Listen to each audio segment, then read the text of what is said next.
Salve, salve, internautas! Está começando mais um episódio do podcast Gestão Pública 4.0. Eu sou Elton Kramer e vou acompanhá-los aqui em discussões atinentes à administração pública. E hoje nós vamos discutir sobre judicialização à saúde envolvendo o poder público. E como nosso convidado, nós temos o Fernando Alcântara, que é procurador do Estado do Paraná. Seja muito bem-vindo, Fernando. Obrigado, Elton. Obrigado pelo convite. É uma honra fazer parte aqui do podcast.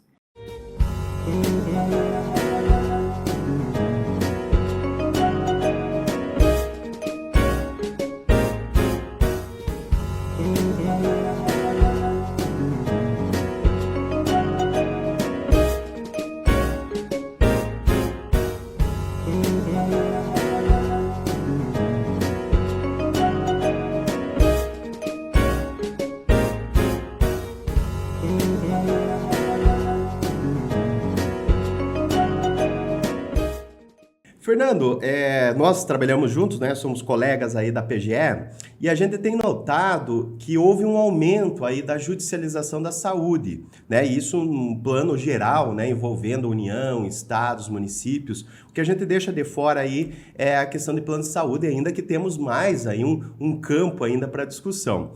Mas envolvendo a administração pública, houve esse aumento, né? De número de ações, pessoas demandando o poder público para obter tratamento de saúde e medicamentos. Como que você entende esse panorama, esse contexto aí da judicialização da saúde? Então, obrigado, Elton.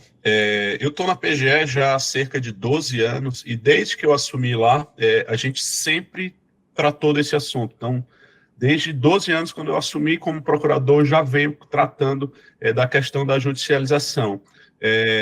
Em seguida, ali por volta de 2015, a PGE criou um setor específico para tratar especificamente desse assunto. A gente observou ali, entre 2012 e 2016, sobretudo, foi que, de um modo geral, o poder público, não só os estados, mas União e municípios, dormiram no ponto em relação à questão da regulamentação, do tratar dessas ações, dessas demandas. A gente vê ali, desde 2004, o Supremo já entende pacificamente acerca da possibilidade da judicialização de direitos sociais, e mais especificamente em relação a medicamentos, à saúde pública. Em 2009, o Supremo fez uma série de audiências públicas ali, em seguida, julgou, em 2010, a suspensão de tutela antecipada 175, onde se criaram diversos parâmetros. Mas o que a gente enxerga, de um modo geral, é, de um lado, o poder público dormiu no ponto em relação ao tratar dessas demandas judiciais, do outro lado, o poder judiciário se arvorou como efetivamente um ator para concretizar políticas públicas, se arvorando ali da prioridade do poder legislativo e do poder executivo acerca da regulamentação de políticas públicas, dada a máxima efetividade dos direitos fundamentais. Então, a gente enxerga, nesses 12 anos ali, uma crescente judicialização, seja por falha nas políticas públicas, seja porque surgem novas tecnologias cada vez mais avançadas que o poder público não consegue dar vazão, consegue atender. Por quê? O poder público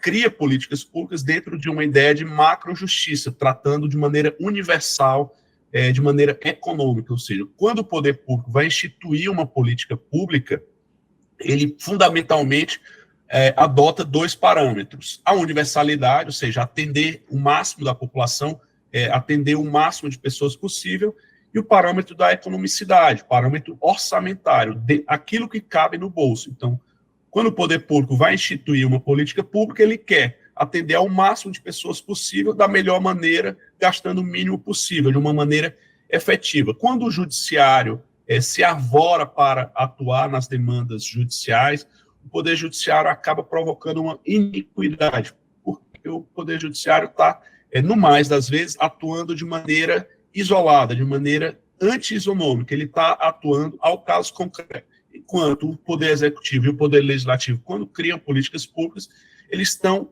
atendendo à macro-justiça, atendendo ao global, atendendo ao abstrato, às pessoas de um modo geral que se enquadrem naquela situação. Então, a judicialização, que é cada vez mais crescente, surge em razão disso. Falhas nas políticas públicas, eventualmente, ou políticas públicas inexistentes, mas, de um modo geral, o poder público tem atuado bem nessas demandas, tem tentado dar vazão, mas sempre dentro daquela ideia, existe uma dicotomia muito grande ali entre a reserva do possível e o mínimo existencial. O que é a reserva do possível, basicamente, é aquilo que o cidadão pode razoavelmente, racionalmente, exigir do Estado. Do outro lado, ali, o mínimo existencial, que é o valor mais importante do princípio da dignidade da pessoa humana. Então, de um modo geral, o Poder Judiciário acaba usando o princípio da dignidade da pessoa humana como uma válvula de escape sem qualquer concretização, usa como base na retórica. Fernando, você até comentou do poder público dormir no ponto. Eu trabalhei até no setor de saúde contigo aí um pequeno período, mas a gente notou que houve uma grande evolução, até quando você foi chefe ali, eu ingressei em 2016, eu notei assim, essa evolução que a PGE do Paraná teve na área de saúde. E eu vejo, por outro lado, municípios ainda impugnando naquele sistema, vamos dizer, mais clássico, mais antigo, que políticas públicas é discricionário e o Poder Judiciário não pode intervir. Então a gente tem que evoluir nesse sentido até da defesa que a advocacia pública vai invocar, né? Fazendo esse link com a Secretaria de Saúde, né? Isso o que você sugere, principalmente, que a advocacia pública evolua, né? O poder público de uma forma geral. Obrigado pela pergunta. Elton, quando a gente assumiu ali em 2016, a gente enxergava realmente que as defesas do poder público eram um tanto abstratas ali, tanto que hoje 2 pontos a gente já nem aborda mais, que é exatamente a separação de poderes, por mais que a gente tenha plena convicção de que a formulação de políticas públicas compete aos poderes executivo e legislativo, porque são eles que têm a expertise e a legitimidade democrática para tanto, o Poder Judiciário pode sim, eventualmente, intervir nessas demandas, sobretudo para efetivar os direitos sociais, especialmente quando há falha nas políticas públicas. Então, eu falava para vocês de retórica, então, a teoria da reserva do possível e a separação dos poderes são 2 argumentos praticamente que o Estado já não mais utiliza há bastante tempo. O que a gente procurou fazer? A gente procurou densificar as nossas defesas, sair da retórica, então, atuar nos casos concretos. É justamente esse ponto, quando eu me referia ao poder público ter dormido no ponto nessas defesas, nessas demandas judiciais, porque o poder público tratava dessas demandas de maneira muito abstrata. Ali, a reserva do possível, o Estado não tem dinheiro para isso, e separação dos poderes, o Poder Judiciário não poderia eventualmente intervir.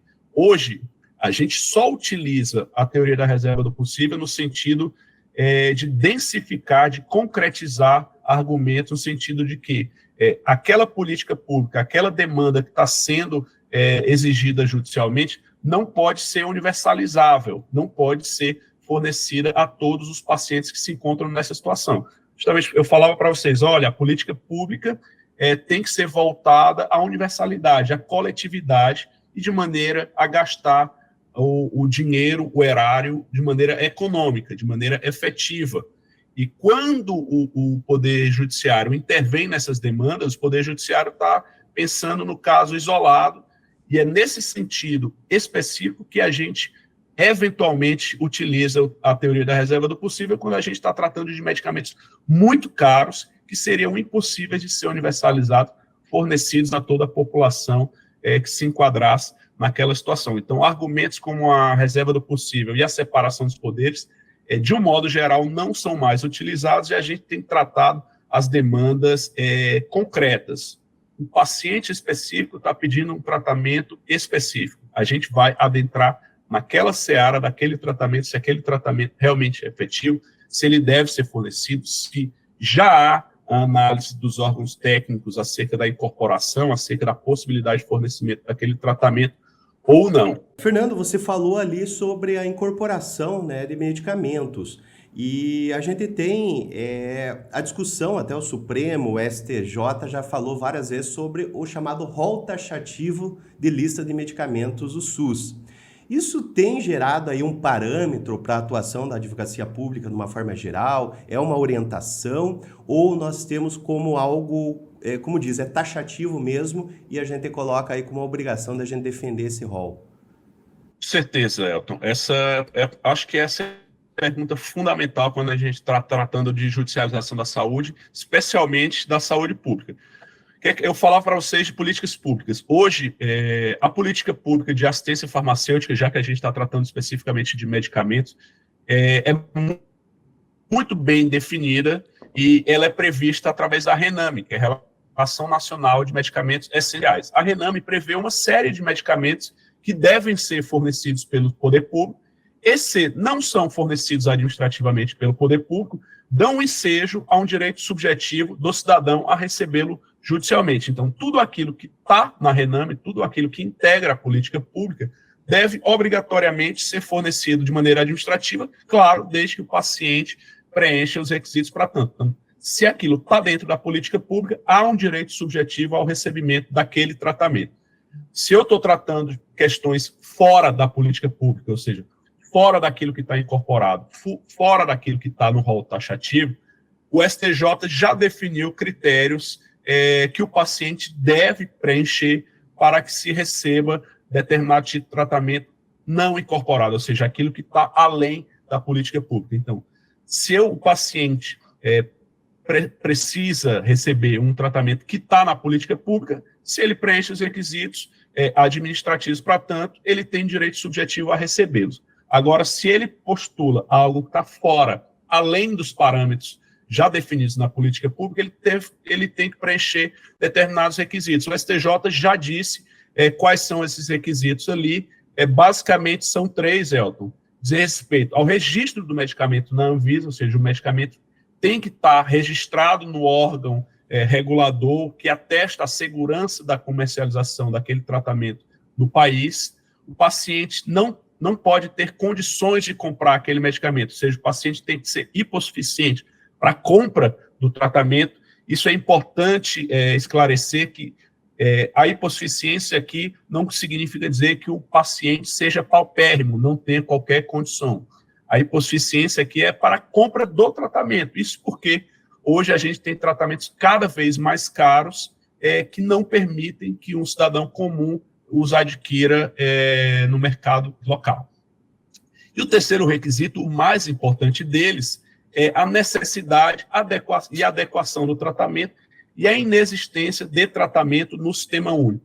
Isso significa dizer que, para além do tratamento ser absolutamente necessário, adequado, comprovado através de laudos médicos, ou seja, não basta uma simples prescrição, a prescrição tem que vir acompanhada de um laudo fundamentado do médico, dizendo por que aquele tratamento é necessário, por que aquele tratamento é adequado, por que não podem ser utilizados outros tratamentos, e, sobretudo, elidir as alternativas que existam no sistema único, ou seja, das duas, uma, ou não existe alternativa no sistema único e o médico comprova que aquele tratamento é realmente eficaz, é necessário, ou existe alternativas no sistema único, mas aquela alternativa, eventualmente, pode ser suplantada porque já foi utilizada, ou porque não foi utilizada ainda, porque não tem qualquer nível de eficácia ou segurança. Mas se eu estou pedindo algo para além do rol taxativo, para além daquilo que está nas políticas públicas, aquilo que está previsto na RENAME, o paciente tem que dizer por que não pode ser utilizado o tratamento, ou porque não existe e o tratamento que está sendo postulado é realmente efetivo. Percebam que, ainda que exista um vazio assistencial, ainda que não exista uma política pública pré-definida, esse requisito não pode ser suplantado se o medicamento não se comprova eficaz, não se comprova necessário, não se comprova seguro e adequado ao tratamento. Eu queria até chamar a atenção, Fernando, que você falou desses requisitos, né, colocados pela jurisprudência.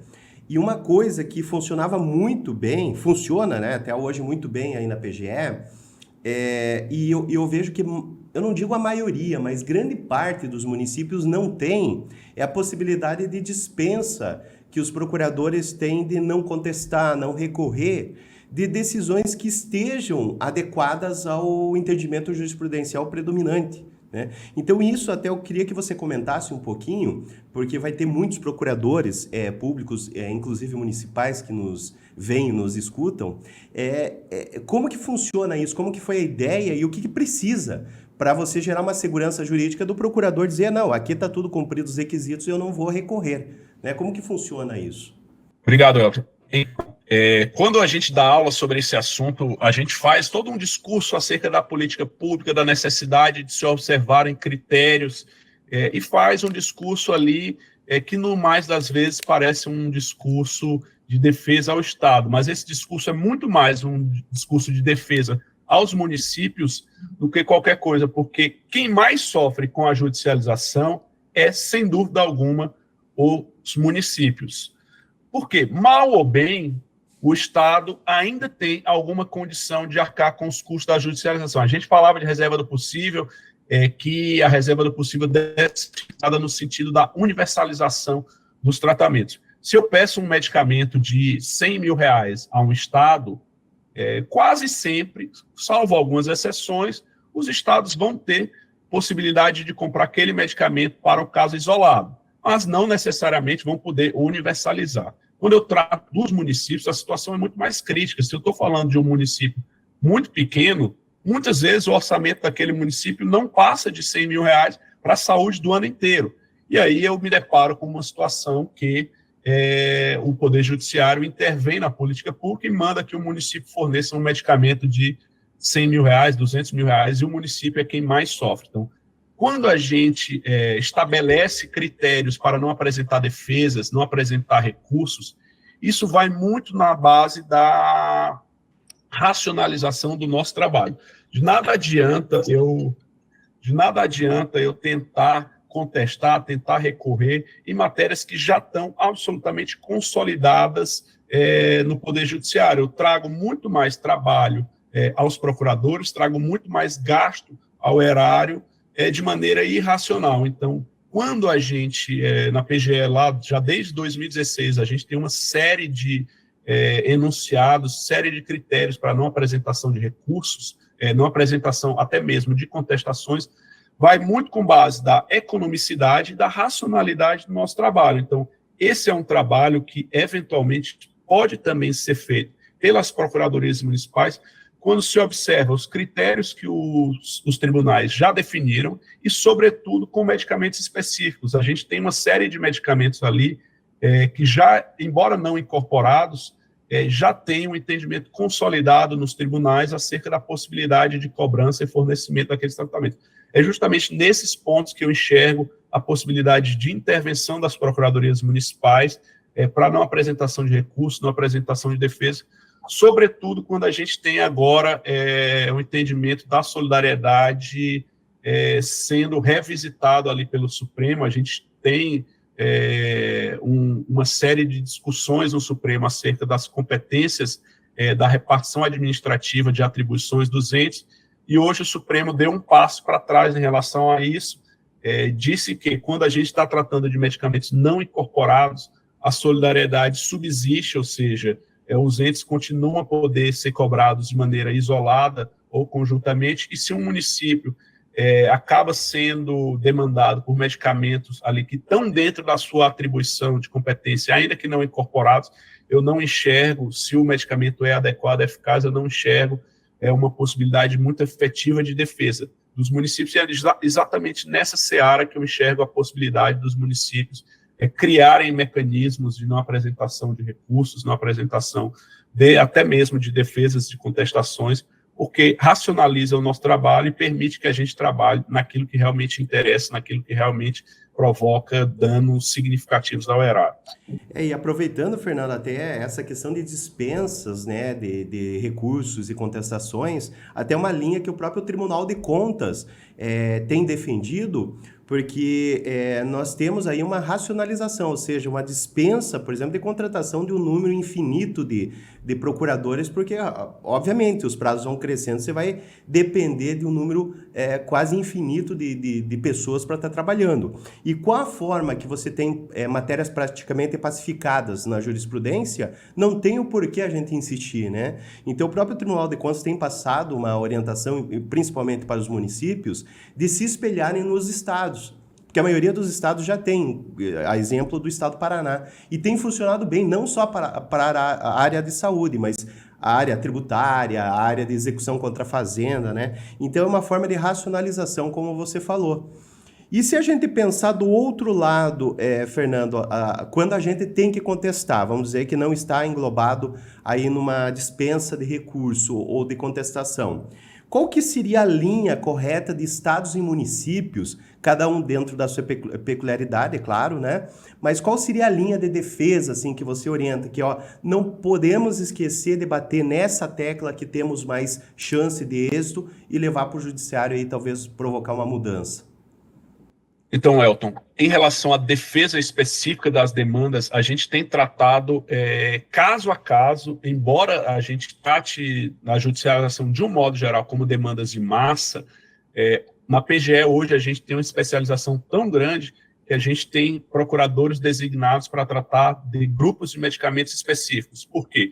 Hoje a gente tem tratado casos realmente concretos, então analisando a subsistência do medicamento, a efetividade ou não, um ponto crucial que não pode ser negligenciado por quem está tratando por essas demandas é a existência ou não da análise da incorporação, se já houve análise da incorporação do tratamento, se aquele medicamento já se decidiu por não incorporar, ele não pode ser fornecido judicialmente. Esse é um ponto que tem que sempre constar nas defesas técnicas, ou seja, a análise se aquele medicamento que está sendo postulado já se solicitou a incorporação, se solicitou a incorporação, não houve incorporação, não se pode fornecer aquele tratamento, salvo se houve uma falha no processo de incorporação, ou se há novos estudos que atestem que aquela situação foi alterada. Tirando essas duas situações, se já se deliberou pela não incorporação de um tratamento, aquele tratamento não pode ser, de maneira alguma, fornecido judicialmente. Então, basicamente, análise do caso concreto, análise se aquele tratamento é adequado, se aquele tratamento é necessário, se há alternativas no Sistema Único de Saúde, se o paciente é hipossuficiente para receber o tratamento ou não, se aquele tratamento está registrado na Anvisa, e, sobretudo, a questão da incorporação. De um modo muito específico, a questão da reserva do possível, eu disse para vocês que a gente tem evitado tratar, salvo em casos concretos ali, onde se pode densificar, sair da retórica acerca da possibilidade ou não de fornecer aquele tratamento a toda a coletividade. Então, basicamente, os critérios que são adotados pela jurisprudência do STJ, aqueles três requisitos: a adequação, a necessidade do tratamento, a inexistência de tratamentos no Sistema Único de Saúde, a hipossuficiência, o registro na Anvisa e, mais importante, porque está além daquilo que está previsto na jurisprudência, é também a análise da incorporação ou não do tratamento, por que ele não foi incorporado. E, Fernando, eu me lembro, o pequeno período que eu fiquei aí na saúde, eu ficava revoltado com algumas decisões do juiz que simplesmente intervinha numa questão técnica e a gente batia, tinha fundamento, tinha laudo médico do médico do SUS, tinha ajuda até, eu me lembro que tinha uma farmacêutica que assessorava muito a questão de medicamentos. Lá em São José dos Pinhais também, eu me lembro, não trabalhei na área de saúde municipal, mas eu me lembro que também tinha uma farmacêutica que auxiliava muito nessa questão de medicamentos e também um pouquinho nos tratamentos médicos. Mas o que me revoltava muitas vezes é que o juiz, alguns juízes, né, não todos, não a maioria, mas alguns, passava por cima de questões técnicas e dizia, não, é direito à saúde, até em argumentos genéricos, e determinava, de repente, passava uma pessoa no fim da fila de uma consulta médica, de uma cirurgia, e colocava lá na ponta da fila. Como que você visualiza hoje essa questão da tecnicidade por parte dos juízes na questão médica? Como que a gente trabalha com esse obstáculo? Então, esse é um grande problema, Elton, que o CNJ há bastante tempo vem tentando, é, se não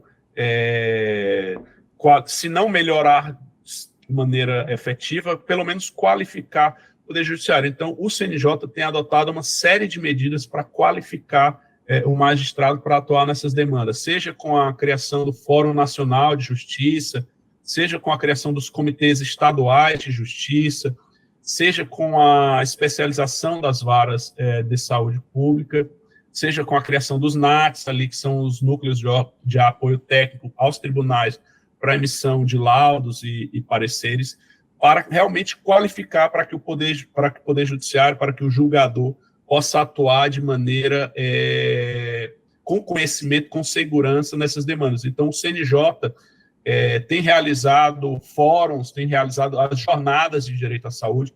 Nas jornadas de direito à saúde, são expedidos, são emitidos alguns enunciados, que, por óbvio, não vinculam os julgadores, mas servem de parâmetro orientativo para que o magistrado possa atuar de maneira mais qualificada. Então, eu enxergo aqui que a especialização das varas da saúde, pelo menos no estado do Paraná, seja na justiça estadual, seja na justiça federal, foi uma maneira muito eficaz de qualificar o magistrado, porque ele passa a atuar de maneira perene naquelas demandas, passa a atuar de maneira mais técnica nessas demandas, mas a gente enxergava, sim, sobretudo ali há 12 anos atrás, uma falta de capacidade técnica realmente do magistrado. Hoje de manhã, por acaso, eu lia uma notícia que o Poder Judiciário, quando está tratando de demandas contra o poder público, costuma deferir cerca de 60% daquilo que é demandado judicialmente.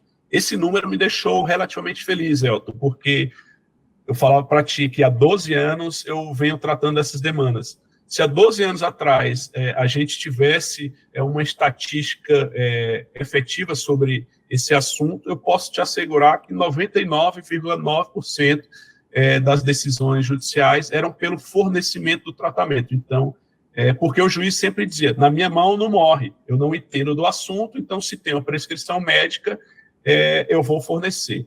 E o que eu sempre digo nas minhas aulas é que a prescrição médica, ela não é absoluta, e para além de não ser absoluta, dentro da pirâmide de eficácia, dentro da pirâmide da medicina baseada em evidências, dos níveis de evidências científicas, a receita médica é simplesmente o último, o menos importante.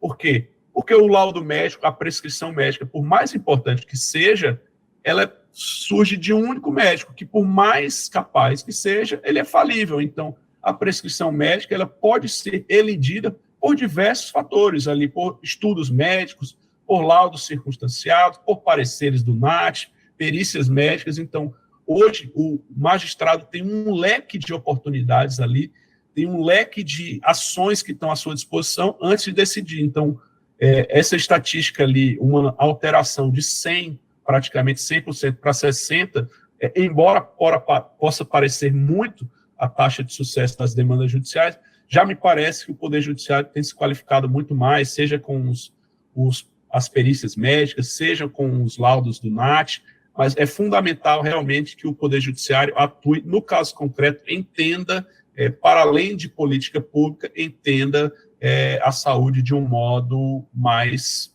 próximo.